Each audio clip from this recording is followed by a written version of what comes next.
ساتھ کچھ اور چیزیں بھی. وہ کیا؟ 11ویں امام کا جب تذکرہ ولادت کے حوالے سے ہوگا تو سب سے پہلی کون سی شخصیت ذہن میں آئے گی؟ امام کی ماں. ولادت ماں.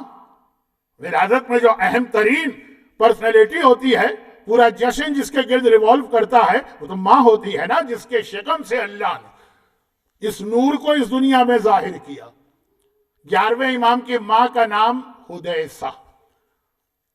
لیکن میں پہلے بھی عرض کر چکا ہوں اور پھر ریپیٹ کر رہا ہوں تاکہ آپ کنفیوز نہ ہوں. انہی کا نام حدیثہ بھی ہے، انہی کا نام حدیث بھی ہے، انہی کا نام حریبہ بھی ہے، انہی کا نام سوسن بھی ہے، انہی کا نام سلیل بھی ہے. یہ سارے نام لکھے ہیں 11ویں امام کی ماں کے. الگ الگ نام نہیں. عرب میں ایک عورت کے کئی نام رکھے جاتے تھے. 10ویں امام کی ایک ہی بیٹی، ان کے 2 نام تاریخ میں، لیکن وہ 2 نام رکھے نہیں گئے. وہ لکھنے میں کبھی اگر آپ کو اردو لکھنا آتی ہے نا، یہ ایک اعتراض ہو جاتا ہے کبھی دشمنوں کا. 10ویں امام کی بیٹی، بیٹی کا مطلب 11ویں امام کی پھوپھی، وہ ان کا نام ہے علیہ. علیہ بدرا ماڈرن سے نام لگ رہا ہے نا آج کل کا، علیہ. مگر شیخ مفید نے لکھا ہے عائشہ. کیا گزری آپ کے دل پہ؟ لیکن کہا 10ویں امام کی ایک ہی بیٹی، 11ویں امام کی پھوپھی نہیں، بہن، 11ویں امام کی بہن عائشہ. لیکن مسئلہ کیا ہے؟ تو شیخ مفید کی جو کتاب جس نے لکھی تھی ہاتھ سے، اب لکھ کے دیکھیں کبھی علیہ اور عائشہ، تو آپ کو ذرا سی بھی اگر رائٹنگ آپ کی خراب ہے اور آپ کو مس نے پنش کیا تھا اپنے اسکول میں جب آپ کچھ لکھا کرتے تھے، تو علیہ اور عائشہ ایک جیسا نظر آئے گا. خیر، تو یہ تو وہاں تو نام ایک ہی. یہ جو ایک آج کل ایشو اٹھاتے ہیں دشمنان اہل بیت، کا نام تو تمہارے امام نے اپنی بیٹی کا رکھا اور شیخ مفید جیسے عظیم عالم نے اس کو کوٹ کیا. لیکن آئیے اصل مسئلے پر.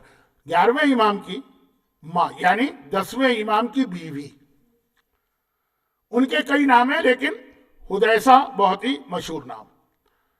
اب سن لیجئے حدیثہ کی فضیلت. حدیثہ کے حوالے سے 1، 2، 3 اور 4 واقعات ہماری کتابوں میں چھوٹے چھوٹے، وہ آغا بزرگ شیرازی کے واقعات کی طرح نہیں. آج 11ویں امام کی ولادت ہے، ذرا ان کی ماں کا بیان. حدیثہ جو ہے ان کا تعلق ہے دنیا کے اس علاقے سے کہ جہاں کے لوگ، یہ بہت مشکل سے جملہ کہہ رہا ہوں، جہاں کی عورتیں اپنے خوبصورتی میں بہت مشہور ہیں. مراکش، ٹیونس یا ساؤدرن فرانس یعنی نیپلس اور اسپین کا بھی ساؤدرن، جسے عربی میں کہتے ہیں مغرب، وہاں سے ہیں حدیثہ. 10ویں امام سے ان کی شادی ہوئی اور 11ویں امام آج 8 ربیع الاول 8 ربیع الثانی 232 ہجری کو ان کے وطن سے مدینے میں پیدا ہوئے. جب 11ویں امام 7 یا 8 سال کے تھے تو متوکل عباسی نے 10ویں امام کو گرفتار کر کے سامرہ بلوایا. اس وقت حدیثہ خاتون جو 10ویں امام کی بیوی ہے وہ ساتھ نہیں گئی، وہ مدینے میں رہی، بلکہ خاندان اہل بیت کی اکثر خواتین مدینے میں رہی. ایک حکیمہ خاتون گئی تھی، 10ویں امام کی بہن، اور 11ویں امام گئے تھے. اب 11ویں امام کی ولادت ہوئی اور 11ویں امام جب دنیا سے رخصت ہوئے، شہادت جب ہوئی، اس وقت ذرا نام زیادہ نہ ہونے پائے، ٹھہر ٹھہر کے کہہ رہا ہوں، 11ویں امام کی بیوی نرجس خاتون کی موت ہو چکی تھی. نرجس خاتون نے اپنے شوہر سے دعا کروائی تھی، شوہر یعنی 11ویں امام، کہ اللہ مجھے آپ کے سامنے موت دے. جو پہلے بہت ساری عورتیں یہ دعا کرتی تھی کہ شوہر کے سامنے موت ملے، لیکن 10ویں امام کی ماں زندہ بھی تھی، 11ویں امام کی ماں حدیثہ خاتون، اور شاید اس وقت میں کیلکولیشن نہیں کر پا رہا ہوں، شاید خاندان اہل بیت میں یعنی یہ 14 معصومین اونلی ایگزامپل ہے کہ ماں زندہ ہے اور اس کے بیٹے کی اس کے سامنے موت ہو رہی ہے. یہ صرف حدیثہ خاتون کو یہ ایک صدمہ برداشت کرنا پڑا. جہاں تک میرا ذہن ابھی کام کر رہا ہے، رسول خدا کی ماں جناب آمینہ سے لے کر 10ویں امام کی ماں سمانہ مغربیہ تک ساری مائیں پہلے گئی ہیں، ان کے بیٹے بعد میں. اونلی ایگزامپل ہے 11ویں امام کی مادر گرامی اپنے بیٹے کی شہادت کے وقت زندہ تھیں، البتہ مدینے میں. نام زیادہ نہ ہونے پائے، وہ مدینے میں. تو 10ویں امام کی 2 بہنیں، ایک حکیمہ بہت مشہور پھوپھی ہیں 11ویں کی، اور ایک خدیجہ. خدیجہ سے یہ روایت ہے، شیخ صدوق نے لکھا یہ حکیمہ سے ہے، لیکن شیخ طوسی اور کافی اصول کافی کے مؤلف یعقوب کلینی نے کہا کہ نہیں، یہ بہت نام بڑھ رہے ہیں. 10ویں کی دوسری بہن خدیجہ سے. روایت کیا ہے؟ ایک دفعہ راوی 260 میں 11ویں امام کی شہادت ہوئی، 2 سال بعد 262 میں جناب خدیجہ کے پاس گیا. کون خدیجہ؟ حکیمہ خاتون کی بہن، 10ویں امام کی بہن. اور کہا کہ شہزادی پہلے تو آپ اگر گستاخی نہ ہو تو اپنا عقیدہ بتائیے. یہ جملہ بہت توجہ سے سنیے گا، ٹائم نہیں ہے، آپ بھی تھک رہے ہیں، میں تو خیر نہیں تھکا ہوں، لیکن بہرحال اب بات بہت لمبی ہو گئی. اپنا عقیدہ بتائیے. خاندان اہل بیت میں چھٹے کے بعد دشمن پینیٹریٹ کر گئے اور خود اہل بیت کے گھرانے میں معصومین کے بھائی اور بہنوں میں سے کئی ان کے خلاف ہوتے تھے. ایسے ویسے خلاف نہیں، ان کی امامت کو ماننے سے انکار کرتے تھے. یہ ہے ہی نہیں میرا بھائی امام، یہ ہے ہی نہیں میرا بھتیجا امام. میں نے پہلے بھی ایام اعظم میں ایک جملہ کہا تھا، ریپیٹ کر رہا ہوں. بہت سارے سادات جو ہیں وہ غیر شیعہ، تو لوگ کہتے ہیں اس کی وجہ ہی تقیہ. خالی تقیہ نہیں ہے، خود خاندان اہل بیت میں امام کے ہوتے ہوئے کتنے ہی سادات نے امام کو ماننے سے انکار کیا. تقیہ نہیں، صاف صاف کہہ دیا ہم ان کو امام نہیں مانتے. خود 11ویں کے میں کئی واقعات ملیں گے آپ کو. جیسا بھی میں نے کہا 7ویں امام کے بھائی نے کہا یہ امام نہیں، 8ویں امام کے بھائیوں نے کہا یہ امام نہیں. وہ جو سادات تھے، وہ سنا انڈیا میں بھی کوئی ایسے سید وسیم رضوی نکلا. پہلے تو بڑی ریسرچ کی گئی کہ شاید یہ جھوٹا سید ہے. نہیں، جھوٹا سید نہیں، تقیہ والا سید ہے، تقیہ والا سید بھی نہیں. پھر کیسے یہ ایسا بگڑ گیا؟ اس لیے کہ گزرے ہیں واقعات. یہ سمجھنا کہ سید ہے تو وہ کبھی نہیں بگڑ سکتا. وہ تو ایسا بگڑا کہ خود بھائی اگر بھائی کے بارے میں کہہ دے کہ میں تو اس کو امام مانتا ہی نہیں، نعوذ باللہ. تو آخری زمانے کے شیعہ، یعنی آخری سے مطلب 6 7ویں امام کے بعد جو شیعہ تھے نا، بڑے محتاط تھے. پہلے جا کے کنفرم کرتے تھے. آئے جناب خدیجہ کے پاس. خدیجہ کون؟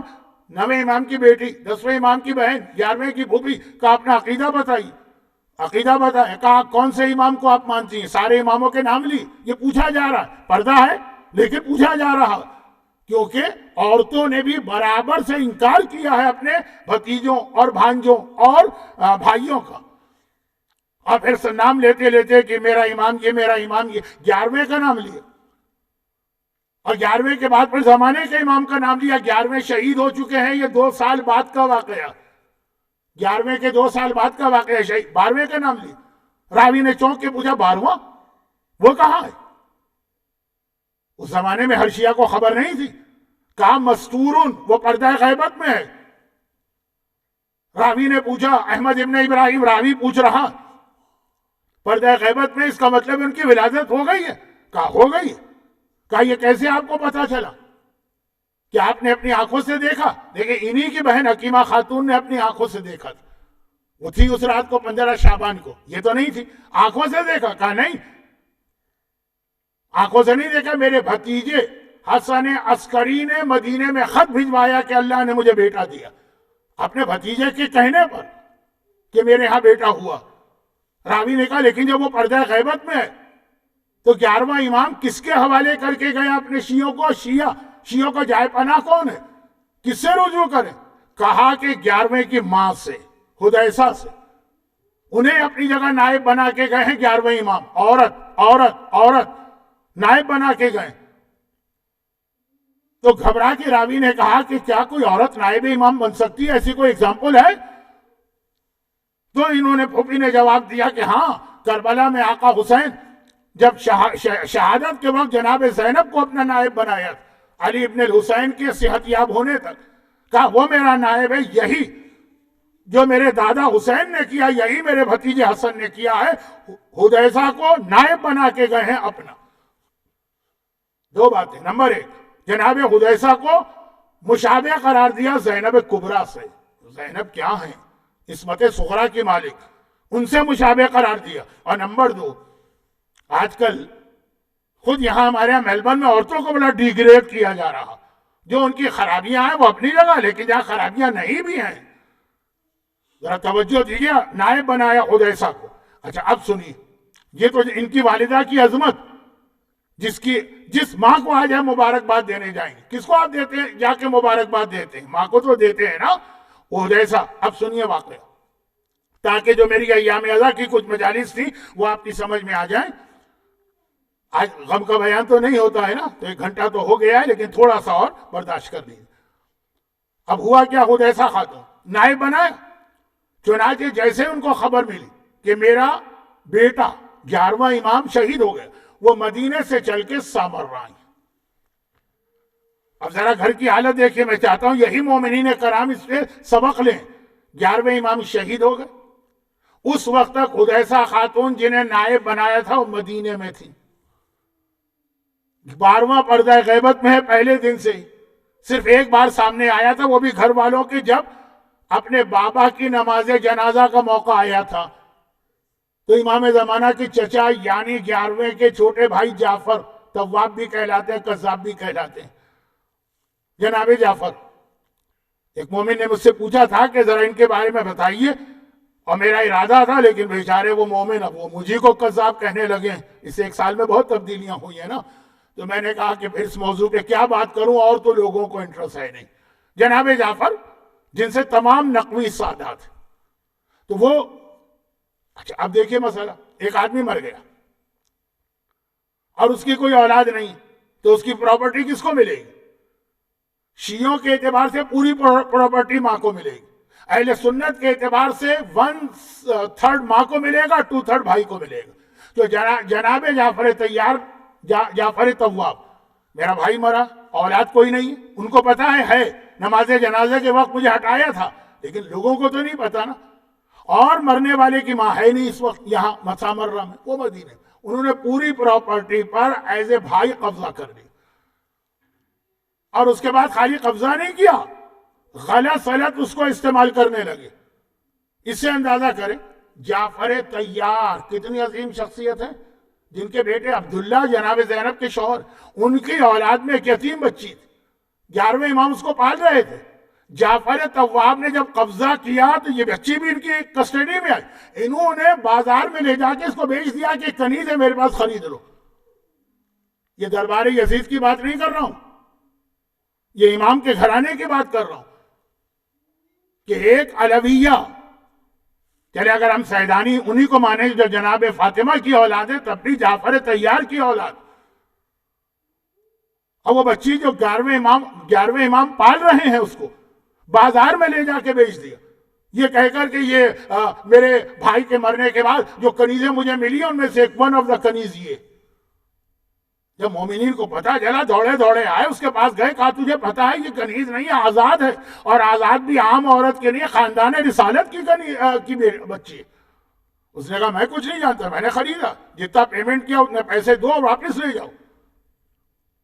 باقاعدہ ڈونیشن جمع ہوئے اس بچی کو اس خریدار سے چھڑوانے کی، اور کس نے یہ حرکت کی؟ جعفر نے۔ کیوں؟ بس پورے بھائی کی جائیداد آ گئی۔ حدیثہ خاتون اتنے عرصے میں سامرا آ گئی، 11ویں امام کے حوالے سے میسج دے رہا ہوں، آ گئی سامرا، پتا چلا یہ چکر ہے، وہ فوراً کورٹ میں گئی۔ اچھا خود گئی کہ اپنا نمائندہ بھیجا، یہ ڈیٹیل نہیں، لیکن گئی، کہا کہ یہ پراپرٹی میری، اس نے کیسے قبضہ کر لیا؟ ہر ایک کو پتا ہے کہ یہ 10ویں امام کی بیوی ہے اور 11ویں کی ماں ہے۔ بیٹے کے بارے میں تو لوگوں کو نہیں پتا 11ویں کے بیٹے ہیں کہ نہیں، ماں کے بارے میں کیا انکار ہے؟ ثابت کیا انہوں نے؟ چنانچہ گورنمنٹ کے کورٹ سے اپنے حق میں فیصلہ کرا کے وہ ساری جائیداد واپس لی جتنی بچ چکی تھی۔ حق لو، اس طرح سے اگر ناجائز قبضہ کوئی کرے چھوڑ مت دو، ہر چیز کا موقع محل ہوتا ہے۔ باقاعدہ جناب حدیثہ خاتون خاندان اہل بیت کی وہ پرسنالٹی ہیں جو کورٹ میں جاتی ہیں اور میراث کے مسئلے پر اپنا کیس پیش کر کے ظالم بادشاہ کے جج سے اپنے حق میں فیصلہ کرواتی ہیں۔ وہ پراپرٹی ان کو مل گئی۔ اچھا پھر ہوا یہ کہ وہ جعفر طواب تھے، ان کی عادتیں تو خراب ہو گئی تھی، یعنی جب اتنی پراپرٹی ملی تھی، معصومین کے گھر میں فاقے ہوتے تھے لیکن غربت نہیں تھی، وہ والنٹیئری فاقے تھے، دولت بہت تھی، تو وہ عادت ان کی بگڑ گئی تھی۔ جب اتنی پراپرٹی ملی پھر ہاتھ سے چھن گئی، نتیجہ کیا نکلا؟ ان کے گھر میں فاقے ہونے لگی جعفر کی۔ حدیثہ خاتون کو اطلاع ملی، بہرحال یہ ایک طرح سے ان کے بیٹے ہی ہیں، سوتیلے بیٹے ہیں، لیکن بیٹے تو ہیں نا، سوتیلے بیٹے۔ غلاموں سے کہا جاؤ جا کے اس کا خیال کرو، اور باقاعدہ اس کے گھر میں راشن بھجوایا، تاریخ میں دقیق یعنی آٹا بھجوایا، شعیر یعنی جو بھجوایا، سمن یعنی گھی بھجوایا، پھر کہا اس کے جانوروں کے لیے چارہ لے کے جاؤ، اس کی اولاد اور اس کے گھر کی خواتین کے لیے مینٹیننس کی ساری چیزیں لے کے جاؤ۔ ہمیں پیسے کی محبت نہیں ہے جو ہم کورٹ میں گئے تھے اور ہم نے اپنا حق لیا تھا، مسئلہ حق لینے اور باطل کو نیچا کرنے کا۔ پیسے کی محبت اسی پراپرٹی میں سے ان کو دلوا رہی۔ البتہ ایک وصیت کر گئی حدیثہ خاتون، امام زمانہ غیبت میں جا کر اپنے بچپنے میں صرف 2 بار پبلک نہیں خاندان والوں کے سامنے آئے۔ ایک اپنے بابا کی نماز جنازہ، وہ کتنا اہم مسئلہ تھا۔ اب دیکھیں یہ مسئلہ کتنا اہم ہے۔ چوتھا اور آخری واقعہ جناب حدیثہ کا۔ جب جناب حدیثہ کا آخری وقت قریب آیا تو وصیت کی کہ مجھے میرے ہی گھر میں دفن کیا جائے۔ ان کا گھر کون سا ہے؟ وہی جو 11ویں امام کا گھر ہے، وہی تو ان کو ملا نا، یہ تو مدینے میں رہتی تھی۔ جب آئی تو 11ویں کا گھر، 11ویں کا گھر کون سا ہے؟ جس میں آج سامرہ کا روضہ ہے۔ یہ جو سامرہ کا روضہ ہے، یہ جو زری ہے نا، یہ وہ گھر جو 10ویں کا تھا، پھر 11ویں کو ملا، پھر 11ویں کی موت کے بعد ان کی ماں حدیثہ کو ملا۔ شیعہ فقہ کا مسئلہ سنیے، ماں کو اور اولاد کو ملتی ہے میراث، بیٹا تو پردہ غیبت میں، تو ماں کو مل گئی۔ آخری وصیت کی مجھے میرے گھر میں دفن کرنا۔ امام حسن کا واقعہ آپ نے سنا ہے نا، ایک خاتون نے ان کو دفن نہ ہونے دیا، جبکہ وہ حسن کا ہی گھر تھا، رسول خدا کے پہلو میں نہیں ہے۔ اب یہ سنی، یہ بھی حسن ہے، یہ حسن عسکری کی ماں کی بات ہے۔ وہ کیا؟ جب ان کے دفن کا وقت آیا تو اب وہ تو حدیثہ تو دنیا سے چلی گئی، اب جعفر پھر سامنے آئے اور انہوں نے کہا کہ اب یہ بھی چلی گئی، اب تو میرا بھائی 11واں مرا، اس کی ماں مری، چنانچہ اب تو پراپرٹی میرا حق ہے، یہ گھر ان کا نہیں ہے، گھر میرا، حدیثہ کا گھر نہیں، میں اپنے گھر میں ان کو دفن نہیں ہونے دوں گا۔ یہ ماں بیٹے کا جھگڑا دیکھیے 11ویں امام کے گھر میں، لیکن حدیثہ مر چکی ہیں۔ اس وقت امام زمانہ پردہ غیبت ہٹا کے آئے اور آنے کے بعد جعفر سے جملہ کا، چچا جعفر آپ کہہ رہے ہیں یہ آپ کا گھر ہے یا داری یہ میرا گھر ہے، چنانچہ میں اپنی دادی کو یہاں دفن کرنے کا حکم دیتا ہوں۔ اتنا بڑا مسئلہ تھا امام زمانہ کی نگاہ میں کہ غیبت کے پردے ہٹا کر، جبکہ دشمن مسلسل سرچ کر رہا کہ امام زمانہ ہیں تو کہاں ہیں، کدھر ہیں، لیکن اس مسئلے پہ برداشت نہ کر سکے اور چچا کو ہٹا دیا۔ کہا کہ جب بیٹا زندہ ہے تو میراث تو بیٹے کو ملتی، بھائی کہاں سے آگے۔ حدیثہ خاتون کا یہ چوتھا واقعہ، یہ ہیں جن کے یہاں آج ولادت ہوئی امام معصوم کی، کہ جس کا صرف آخری ایک واقعہ پڑھ رہا ہوں۔ یہ تمام انبیاء کا وارث، دیکھیے 11واں ہے نا، اس کے بعد تو 12واں غیبت میں۔ دنیا کے سامنے آخری امام کون ہے؟ بس یہ آخری جملے، دنیا کے سامنے آخری امام کون ہے؟ 11واں۔ تو اب یہ تمام 1,24,000 انبیاء کا وارث کون ہے؟ یہ 11واں۔ پورے 10 اماموں کا وارث کون ہے؟ یہ 11واں۔ شہزادی فاطمہ کا وارث کون ہے؟ یہ 11واں۔ یہ ساری وراثتیں اس میں جمع ہو گئی جو اس کے بعد زمانے کے امام کو ملی ہیں، جو صاحب الدعوت النبویہ والصولۃ الحیدریہ والعصمۃ الفاطمیہ، آپ 15 شعبان کو سنیں گے، ابھی 11ویں میں سب جمع ہو گئے۔ اور یہی وجہ کہ 11ویں نے بار بار یہ بتایا کہ میں الگ نہیں ہوں اپنے گھرانے سے، گھرانے کا فرد بھی ہوں اور ان کا وارث بھی ہوں۔ چنانچہ ابو ہاشم جعفری کی 2 چھوٹی روایتیں سن لیجئے، 1.25 گھنٹے میں بیان مکمل کر دوں گا اور 1.25 گھنٹہ ہونے ہی والا۔ ابو ہاشم جعفری کی روایت ہے، پہلی روایت، کہتے میں 11ویں کے پاس بیٹھا تھا، اچانک ایک لمبا چوڑا بڑا حسین جمیل خوبصورت نوجوان کمرے میں داخل ہوا، امام کو سلام کیا۔ وہ انداز سے طریقے سے لگ رہا تھا کہ سامرا کا نہیں بلکہ عراق کا ہی نہیں۔ ہم تو سارے عربوں کو ایک جیسا سمجھتے ہیں، لیکن ان کی شکل و صورت کے علاوہ ان کا لباس بھی الگ الگ ہوتا۔ وہ ایک لمبا سا کرتا آپ دیکھتے ہیں، لیکن وہ ہر علاقے کا کرتا بھی الگ ہے۔ خیر، تو خلاصہ یہ کہ آ کے بیٹھ گیا۔ 11ویں امام کا یہ کمرہ ہے، ابو ہاشم جعفری ان کے پاس بیٹھے، ان کے بہت قریبی شاگرد ہیں، اور انہی کی دونوں چھوٹی روایتیں، دوسری روایت پہ آج کی بات ختم۔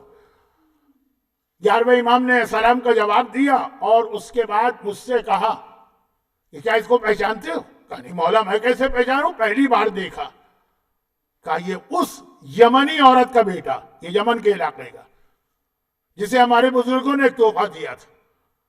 اب ابو ہاشم جعفری سوچ رہے کیا تحفہ دیا تھا، جسے ہمارے بزرگوں نے ایک تحفہ دیا تھا، اور آج یہ اسی کو پورا کرنے آیا۔ پھر امام نے اس کو دیکھا اور کہا کہ لاؤ اپنی جیب سے وہ پتھر نکالو۔ وہ پتھر نکالا۔ امام نے راوی ابو ہاشم سے کہا کہ اس کے پاس اس کی یہ نہیں، اس کے خاندان کے بزرگ کون ہے؟ وہ اس کے دادا کے دادا کی ماں، اس کے دادا کے دادا کا نام ہے غانم، اس عورت کا نام ہے ام غانم۔ کہا کہ ہمارے جد مولا کائنات نے ایک مرتبہ اس عورت نے اس سے مولا سے ریکویسٹ کی تھی کہ مولا اپنی امامت کی کوئی نشانی دے دیجئے۔ امام نے ایک پتھر اٹھا کر اپنی مہر اس پہ لگائی، پتھر پہ مہر گڑ گئی۔ کہا مولا اور آپ کے بعد میں گمراہ نہ ہونے پاؤں، کہا جو میرا جانشین برحق ہوگا وہ اسی پتھر پر اسی طرح کی مہر لگائے گا۔ اور یہ عورت اور پھر اس کے بعد اس کی اولاد یہ پتھر حفاظت سے رکھا، ہر امام سے اس پر مہر لگواتی رہے ہیں یہ لوگ، آج بھی یہ میرے پاس اسی کام کے لیے آیا۔ تمہارا یہی مقصد ہے نا؟ اس نوجوان نے کہا ہاں فرزند رسول، آپ نے صحیح کہا۔ کہا لاؤ۔ وہ پتھر لیا، اس میں صرف ایک چھوٹی سی مہر کی جگہ دی۔ مہر کیا مطلب؟ وہ جو ایک نگینہ ہوتا۔ امام نے اپنی انگوٹھی اس پہ رکھی۔ ابو ہاشم جعفری کہتا ہے کہ میں نے دیکھا صاف لکھا ہوا تھا الحسن ابن علی، اس کے اوپر پتھر پہ اتر آیا، اور امام نے اس کو یہ تحفہ واپس کیا۔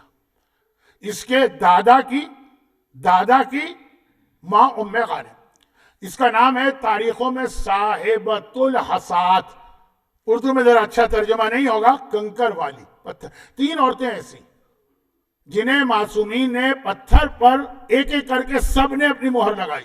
ایک حبابہ ہے مولا کے زمانے کی، جس نے داڑھی مونڈے کے عذاب کی روایت بھی سنائی، حبابہ الگ۔ ایک ام سلیم، وہ تو ان سے بھی پہلے کی، اس نے تو رسول خدا کی مہر بھی لی، اور ایک یہ ام غانم۔ اور امام نے اس کے بعد کہا کہ ساری مہریں دیکھو، میں ان سب کا وارث اور ان کا برحق جانشین، اسی لیے میں نے اس پہ اپنی مہر لگائی۔ اچھا، دنیا میں آج کل ایک رواج ہے، اب ختم ہو گیا، لیکن ایک زمانے میں تھا آٹوگراف لینے کا۔ انسائکلوپیڈیا برٹانیکا میں ایک زمانے میں نے دیکھا، انہوں نے لکھا کہ 16th سینچری میں ناروے اور بیلجیم اور ہالینڈ کے کچھ بچوں نے یہ رواج شروع کیا۔ ہمارے یہاں یہ رواج 1400 سال پہلے روایتوں میں آیا، یہ وہی آٹوگراف ہے۔ اس طرح سے مہر لی اس پتھر کے اوپر، ایک نہیں، 2 نہیں، 3 تو عورتیں۔ مردوں کو پتہ نہیں کہ مردوں کو یہ پتھر پہ مہر ملی کہ ان کی عقلوں پہ پتھر پڑ گئے، لیکن اس میں امام نے کہا کہ یہ ہماری امامت کی دلیل۔ اور اس کے بعد آخری روایت، آخری جملے۔ یہ آخری روایت کو اگر میں سمجھانے جاؤں تو گھنٹہ بھی لے سکتا ہوں، لیکن نہیں سمجھاؤں گا، صرف اس کے جملوں پہ بات ختم کرنا۔ یہی ابو ہاشم جعفری بہت بیٹھتے تھے امام کے پاس، اتنا امام کے پاس بیٹھتے تھے کہ ان کی حدیثوں پر مشتمل پوری کتاب چھپ گئی، خالی ان کی حدیثیں جو انہوں نے 11ویں سے سنی۔ یہ کہتے ہیں کہ اتنے میں ایک راوی آیا، فقی، ذرا مشکل نام ہے، لیکن آپ کو تو نام سننا ہے نا، بولنا کو تھوڑی ہے، بولنا تو مجھے فقہ ہی۔ اور آنے کے بعد کہا کہ فرزند رسول ایک بات بتائیے، عورتیں کانت مسکینتن ضعیفتن، وہ بیچاریاں تو غریب بھی ہوتی، کمزور بھی ہوتی، پھر اللہ نے یہ نظام کیا بنایا کہ باپ کی میراث میں بیٹے کو ڈبل ملے اور بیٹی کو سنگل۔ عقل تو یہ کہتی ہے نا جو کمزور ہے اس کو زیادہ دو، اور ہمارے یہاں بھی یہ ہوتا ہے، ماں باپ اگر کسی اولاد کو مالی اعتبار سے کمزور دیکھتے ہیں اس کو زیادہ دیتے ہیں. عورت تو کمزور بھی ہے، مسکین بھی ہے، اس کے باوجود اس کو آدھی میراث ملی اور مرد کو ڈبل ملی. امام نے فرمایا اس لیے کہ 3 ایسے حکم ہیں جو عورت پر سے ساقط کر دیے گئے. لا جہاد، ان کو میدان جنگ میں جا کے جہاد نہیں کرنا، جہاد ان پر سے ساقط. ولا نفقتہ، انہیں اپنے شوہر کا کوئی مینٹیننس کا خرچہ نہیں دینا. شوہر کو اپنی بیوی کی مینٹیننس کا خرچہ دینا ہے، چاہے بیوی کتنی ہی مالدار کیوں نہ ہو اور شوہر کتنا ہی غریب کیوں نہ اس کو دینا. ولا ما قلا، اور اسے گروپ انشورنس میں کوئی شیئر نہیں لینا. مردوں کو گروپ انشورنس میں شیئر لینا ایک پورا ایک مسئلہ ہے اسلام میں. گروپ انشورنس کا بڑا انٹرسٹنگ، بہت اہم، آج کل پیش آنے والا، ٹائم نہیں. اس میں خالی مردوں کو حصہ لینا ہے، عورتوں کو نہیں لینا. اس میں شیئر کا مطلب ہے اس میں ان کو پیسے شامل کرنا ہوتے ہیں. تو مرد پر آلریڈی اتنی لائبلٹیز ہیں اور عورت پہ کچھ بھی نہیں ہے. اس اعتبار سے اسلام نے اس کو کم دلوایا، اس کو زیادہ. اب یہ کہتا ہے ابو ہاشم جعفری کہ جیسے ہی امام نے یہ فرمایا یا فقہی دونوں میں سے کوئی ہے، میرے دل میں خیال آیا کہ سیم کوئسچن ابن ابی العوجان چھٹے امام سے پوچھا تھا. یہ ابن ابی العوجان ایک بہت ہی مشہور منافق ہے. ہر امام کے زمانے میں ایک منافق بہت مشہور تھا. رسول اللہ کے زمانے میں عبداللہ ابن ابی، مولا کے زمانے میں ابن قوا، چھٹے امام کے زمانے میں ابن ابی العوجان. کیا تھے یہ لوگ؟ منافق کی پہچان، ہر چیز پہ اعتراض کرتے تھے، ہر مسئلے پہ اعتراض کرتے تھے. یہی سوال اس نے ایک دفعہ چھٹے دل میں خیال آیا، یہی سوال تو اس نے ایک دفعہ چھٹے سے پوچھا اور سیم یہی جواب چھٹے نے دیا. دل میں خیال آیا، دل میں جیسے ہی دل میں خیال آیا، 11ویں نے مجھے مسکرا کے دیکھا اور کہا کہ جو تیرے دل میں خیال آیا وہ بالکل صحیح ہے، اس لیے کہ ہم تمام امام ایک ہی سلسلے کے ہیں، ہم میں سے ہر ایک کا علم برابر ہے. ہم میں سے جو اول کہتا ہے وہی آخر کہتا ہے، جو آخر کہتا ہے وہی اول کہتا ہے، جو اول کی فضیلتیں ہیں وہی آخر کی فضیلتیں ہیں، جو آخر کی فضیلتیں ہیں وہی اول کی فضیلتیں، سوائے رسول خدا اور امام علی کے. یہ دو تو باقی سب سے افضل ہے، اس کے علاوہ ہر اعتبار سے بہتر ہے، ہر اعتبار سے برابر ہے، اول و آخر میں کوئی فرق نہیں ہے. تو گویا 11ویں امام نے بتا دیا کہ میں حسن عسکری 8 ربیع الثانی 232 ہجری کو اس دنیا میں آیا، لیکن مجھے خالی حسن عسکری نہ کہنا، میں سارے کمالات رکھتا ہوں. میں حسن مجتبیٰ کا بھی کمال رکھتا ہوں، میں حسین شہید کربلا کے بھی کمالات رکھتا ہوں، میں زین العابدین کے بھی کمالات رکھتا ہوں، میں محمد باقر کے بھی کمالات رکھتا ہوں، میں جعفر صادق کے بھی کمالات رکھتا ہوں، میں موسی کاظم کے بھی کمالات رکھتا ہوں، میں علی رضا کے بھی کمالات رکھتا ہوں، میں محمد تقی کے بھی کمالات رکھتا ہوں، میں علی نقی کے بھی کمالات رکھتا ہوں، میں اپنے کمالات بھی رکھتا ہوں اور میں اپنے بیٹے اس محمد کے بھی کمالات رکھتا ہوں جو غیبت میں جانے والا. یہ سارے کمالات اس 11ویں میں موجود ہیں. اور یہی وجہ کہ 11ویں نے بار بار کہا سارے کمالات جمع. میں نے وعدہ کیا تھا یہ آخری روایت ہوگی، ایک دم سے ایک چھوٹی سی روایت، بہت چھوٹی روایت یاد آ گئی کہ یہی وجہ، وہ سارے کمالات میرے اندر ہیں تو میں ہر ایک کی ہر پریشانی بھی دور کر سکتا ہوں. بہت چھوٹی سی روایت یاد آ گئی، ایک چھوٹا سا عمل. یہ آیا ایک مرتبہ ایک مومن بہت پریشان آیا 11ویں امام کے پاس، کہا مولا میرے گھر میں فاقے ہیں، میرے گھر میں غربت، میرے بچوں کے پاس نہ پہننے کے کپڑے ہیں نہ کھانے کی غذا. بہت چھوٹا واقعہ ہے، عمل کیجئے گا، میرے پاس کچھ نہیں، لیکن مولا میں آپ سے کچھ مانگنے نہیں آیا ہوں. میرے باپ کے پاس تو اتنی دولت تھی کہ میں اپنے پورے خاندان کو اکیلا پال سکتا ہوں، لیکن میرے باپ نے وہ دولت زمین کھود کے کہیں دفن کی تھی. پہلے یہی طریقہ تھا، بینک تو تھے نہیں، اور اچانک اس کو موت آ گئی. تقریر کہاں سے شروع ہوئی تھی؟ اچانک موت اچھی ہے کہ جب ٹائم مل جائے وصیتوں کا. اچانک موت آ گئی. اب پوچھئے اس آدمی کی حالت جس کے پاس سب کچھ ہو اور پھر وہ فاقے کر رہا ہو. کبھی آپ کے ساتھ یہ ہوا؟ نہیں ہوا ہوگا، ہونا بھی نہیں چاہیے، لیکن لوگوں کے ساتھ ہوا. ایک ٹکٹ خریدا تھا لوٹو کا، اس کے اوپر 1 ملین کا انعام مل گیا، وہ ٹکٹ مل کے نہیں دے رہا. کہاں رکھا؟ پاگل ہو رہا ہے آدمی. گھر کی ایک ایک چیز جو ہے وہ پھاڑ پھاڑ کے دیکھے گا، وہ کہاں رکھ کے میں بھول گیا. پہلے پتا بھی نہیں تھا کہ وہ فرسٹ 1 ملین کا انعام ملے گا. بہت ہوتا ہی ہے. اور پہلے زمانے سے مطلب میرے زمانے میں، میری جوانی میں عورتیں بینک نہیں ہوتا تھا، وہ کرنسی نوٹ کتابوں میں چھپا کے رکھا، کہیں کچن میں رکھا، کہیں اب بھول گئے کہاں رکھا ہے پیسے، کسی کے آگے ہاتھ نہیں پھیلانا، دوسروں کو دے سکتے ہیں، بھول گئے۔ یہاں تو باپ مر گئے، مولا بچوں کی غربت فاقے دیکھ رہا ہوں، تڑپ رہے ہیں، کسی کے آگے ہاتھ نہیں پھیلانا، میرے پاس ہے اتنا، باپ مر گئے۔ امام نے کہا چھوٹا سا عمل سن لے۔ آج کل بڑے مشکل عمل یوٹیوب پہ نظر آ رہے ہیں، عربی کی ایسی دعائیں کہ بعض اوقات اس دعا بتانے والے سے سوال کرنے کو دل چاہتا ہے، ایک دعا کوئی ایسی بتائیے کہ ہم یہ دعا یاد کر سکیں تو پھر اس کے اوپر عمل کریں گے۔ اور میں ہمیشہ سے قائل تھا، اور آج کل خصوصاً چھوٹے عمل۔ امام نے کہا ایک بات یاد رکھو، 11واں امام جو سارے کمالات کو رکھے ہوئے اسی کمالات والا عمل بتا رہا، کہا کہ عشاء کی نماز کے بعد جب نافلہ پڑھ لینا، اس کے بعد 100 مرتبہ درود کی تسبیح مکمل کرنا، جاؤ تمہارا مسئلہ حل، چلا گیا۔ اسی رات کو ویٹ کو تھوڑی کرے گا، اسی رات کو عشاء کے بعد جو 2 رکعت ہم نافلہ بیٹھ کے پڑھتے ہیں ختم کی، 100 درود کی تسبیح ختم کی، سویا، خواب میں باپ آ گئے، اور آنے کے بعد کہا بیٹا وہ امانت باغ کے فلاں گوشے میں فلاں جگہ پہ دفن ہے، جا کے لے لو۔ اسی وقت اٹھ کے بھاگا، چراغ لے کے گیا، زمین کھودی، وہ ساری دولت مل گئی۔ یہ 11ویں امام کا خاص تحفہ ہے آپ کے لیے۔